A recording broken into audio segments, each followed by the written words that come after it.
Hello and welcome to Fields BMW of Lakeland. This is Eric here, a part of our Genius Team, and today we're going to go ahead and look at the remote start function on this new 2020 X7. Now what we're going to do is we're going to go ahead and go into our car. When we go into here, we're going to come into settings. Now, like normal, it will have us all the way to the very left on general settings. We're going to scroll to the right until we come to climate control. When we come into climate control, as we see, we've got our normal air quality, heating, sync, seat, climate control, preconditioning. When we come into our preconditioning, what we're going to do is we're going to look for this tab right here, remote engine start.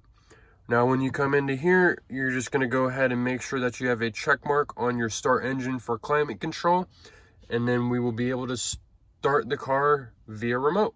Thank you very much.